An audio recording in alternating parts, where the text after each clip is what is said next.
Call money వ్యవహారంతో సంబంధం ఉన్న వారిని వెంటనే శిక్షించాలంటూ తిరుపతిలో ప్రజా సంఘాలు నిరసనకు దిగాయి. ఆర్టీసీ బస్టాండ్ నుంచి గాంధీ విగ్రహం వరకు నిరసన ర్యాలీ సాగింది.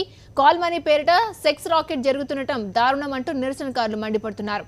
కాల్మనీ వ్యవహారంలో సంబంధం ఉన్న మంత్రులు, టీడీపీ ఎమ్మెల్యేలపై తక్షణమే కఠిన చర్యలు తీసుకోవాలని డిమాండ్ చేస్తున్నారు. తిరుపతిలో ప్రజా సంఘాల నిరసనకు సంబంధించి మరింత సమాచారాన్ని మా కరెస్పాండెంట్ మధు అందిస్తారు.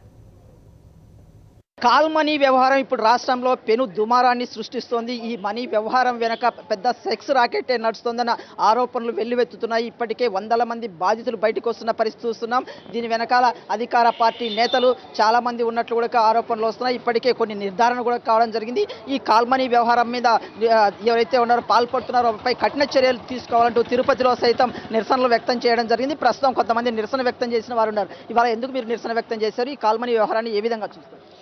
ఈ రాష్ట్ర సభ్య సమాజం తలదించుకునేలా విజయవాడ నగరంలో కాల్మనీ పేరుతో జరుపుతున్నటువంటి సెక్స్ రాకెట్ నాయకుల్ని ఈవేళ పోలీసులు సైతం విచ్చలవిడిగా విడిచిపెట్టాలనేటువంటి ధోరణి నుంచి బయటపడాలని, ఎవరైతే ఇది కాల్మనీ నేరస్తులు ఉన్నారో వాళ్ళందరినీ కఠినంగా శిక్షించాలనేటువంటి ప్రధాన డిమాండ్తో ఈరోజు కార్యక్రమాలు నిర్వహించడం జరుగుతూ ఉంది. వానికి తెలుసు, ముఖ్యమంత్రి కూడా దృష్టికి తీసుకుపోయినానని చెప్పి నిన్న పత్రికల్లో టీవీల్లోన అదే పని ఘోషిస్తే కూడా ముఖ్యమంత్రి గారు 3 నెలల పాటు దాన్ని చూడనట్లుగా వ్యవహరించారంటే అతి దారుణంగా వ్యవహరించినట్లు కనిపిస్తూ ఉంది. అందుకని దీని వెనక ఉన్నటువంటి తెలుగుదేశం పార్టీ ముఖ్యంగా పెద్ద పెద్ద మంత్రులు ఉన్నారని చెప్పని అన్నారు. అదేవిధంగా ఎమ్మెల్యేలు, ఎమ్మెల్సీలు దీని వెనక ఉండి భాగవతం నడిపి దీని పట్ల వ్యతిరేకత లేకుండా కనీసం సభ్య సమాజం తలదించుకునే విధంగా ఈరోజు దాన్ని వ్యవహరించడం అనేది సరైనటువంటి పద్ధతి కాదు. కాల్మనీ వ్యవహారము మేము ఆంధ్రప్రదేశ్ మహిళా సమైక్యగా అయితే చాలా తీవ్రంగా ఖండిస్తున్నాం. వాళ్ళకి మహిళలకు రక్షణ కల్పించాలా, ఇలాంటి వాతావరణాన్ని నిజమైనటువంటి పోలీస్ యంత్రాంగం దీన్ని చర్యలు తీసుకోవాల్సినటువంటి అవసరం ఉంది.